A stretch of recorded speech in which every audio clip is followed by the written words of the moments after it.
Aquaba, welcome to my channel, All Things Ghana. I'm Queen, and this channel is about exploring and learning things about Ghana.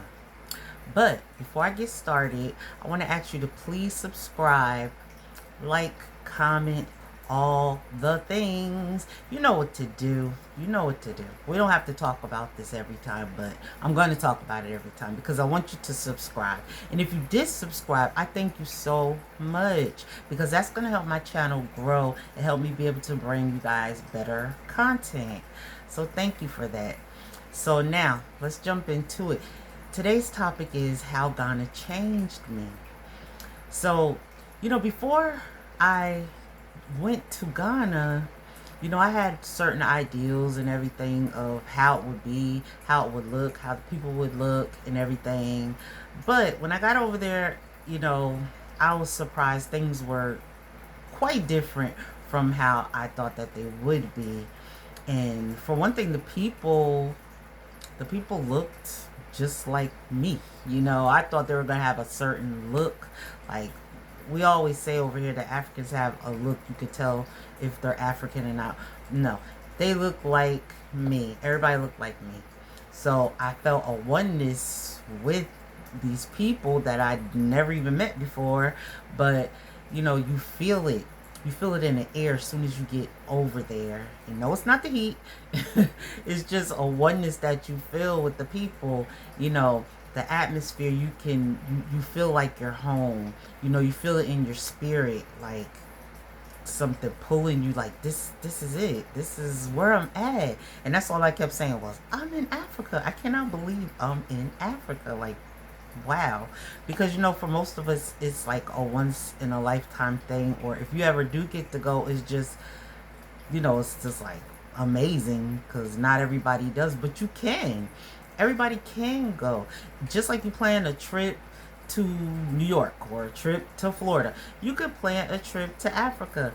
It's not unattainable at all as we think it is. We're like, well, it's way across the world. We'll never be able.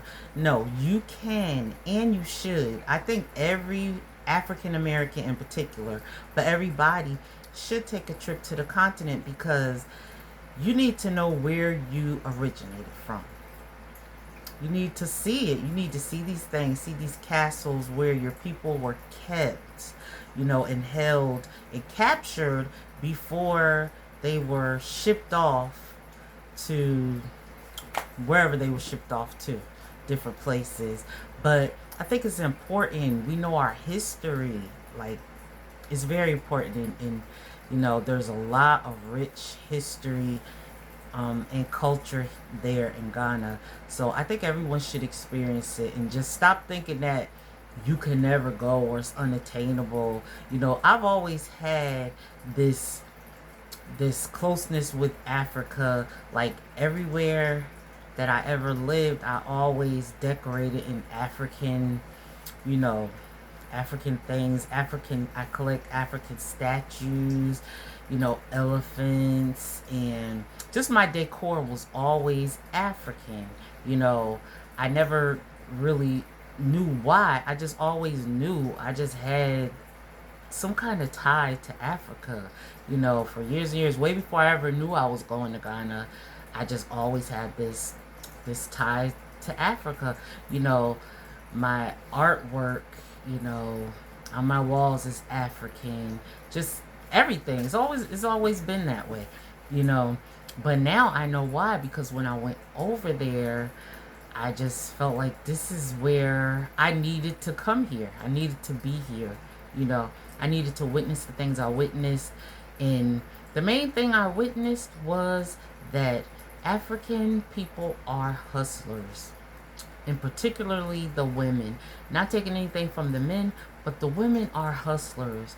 These women are such hard workers, and it makes you proud actually when you see it, because they're there, they have these things on their head, babies on their back, and yet they're in 100-degree heat selling things, and they have all these makeshift little stores. Everybody's selling something.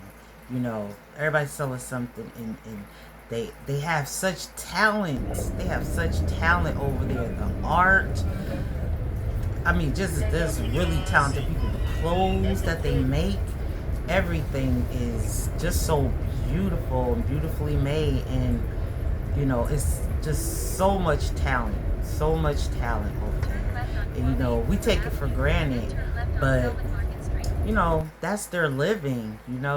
We think we work hard over here, but you have not worked hard until you don't worked in 100-degree heat with a baby on your back and a tin full of soda or something on your head walking. That's when you done did some hard work. Okay? So I just had a real appreciation for their work ethic is just out of this world. And that's the main thing that I saw. I was just like, wow, this is where I come from. My people are strong people, yes. And like I said, just makes you proud. It really does.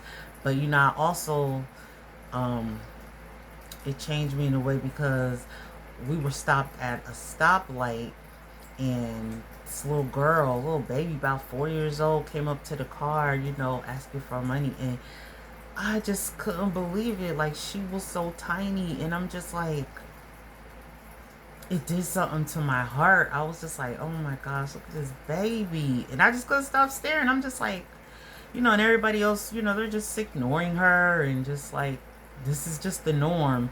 And I'm just like, wow. Now, over here in America, we see people, panhandling and asking for money, but never a baby. I've never seen a baby doing that. And that was life changing right there. It's like, oh wow, okay. Okay.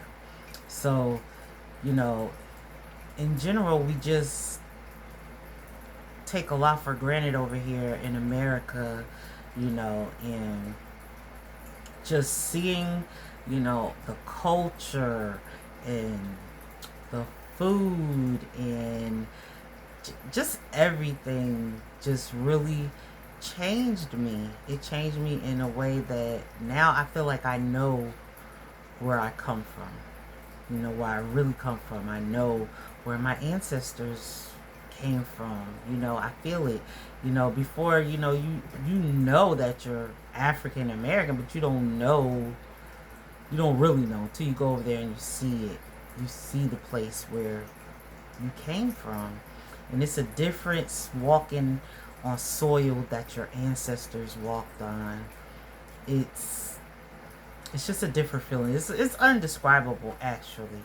But I just know that I am forever changed by that, and I do want to and plan to go back and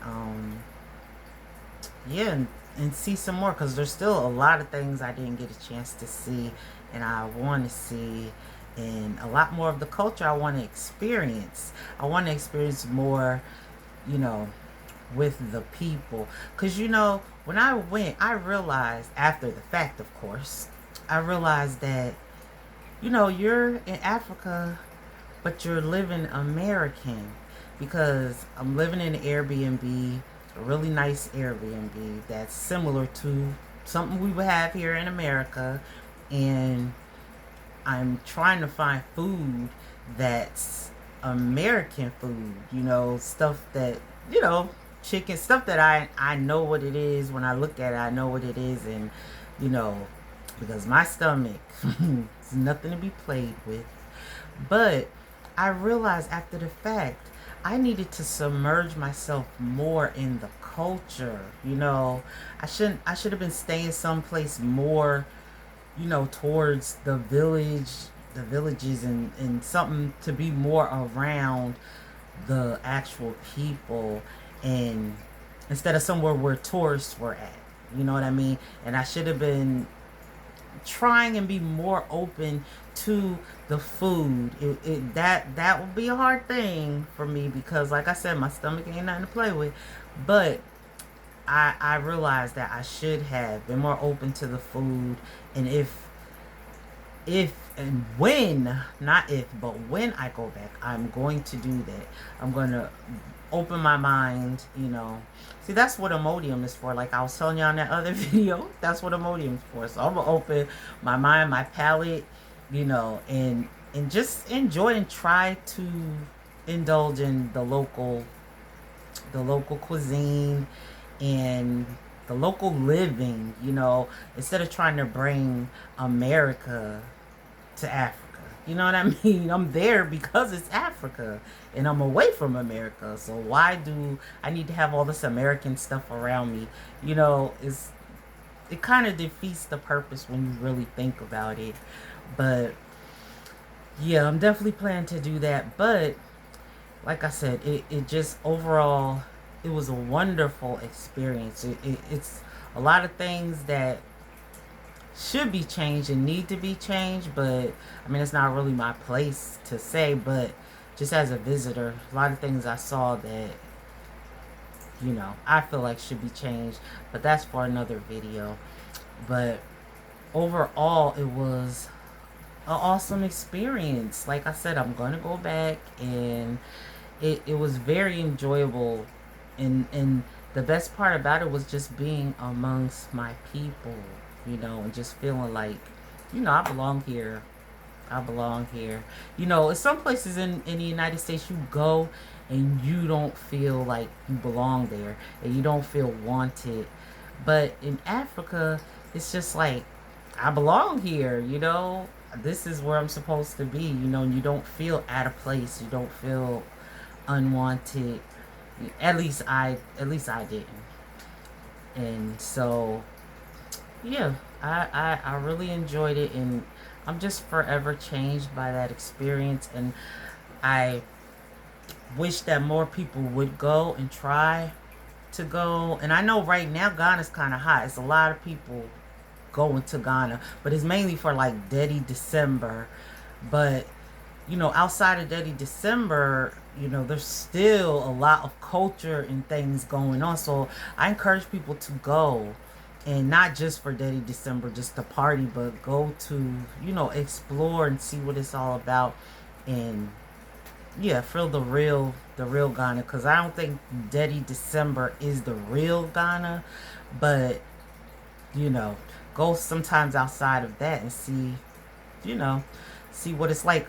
But even if you do go for Dirty December, you know, hey, enjoy what it is. I wouldn't mind going for Dirty December actually, but I went in November, and that was a good time. That was a good time to go. So I encourage everyone, African American or not, to go to Ghana or go to Africa, any part of Africa, you know. But I can only talk about Ghana because that's where I've been. But yeah, you'll have a life-changing experience. I guarantee it. I guarantee it. You definitely will. You'll see things you've never seen before. I can guarantee that too. I can definitely guarantee that. And I just think you'll enjoy it. I really do. And so, anyway, I'm going to close this video out.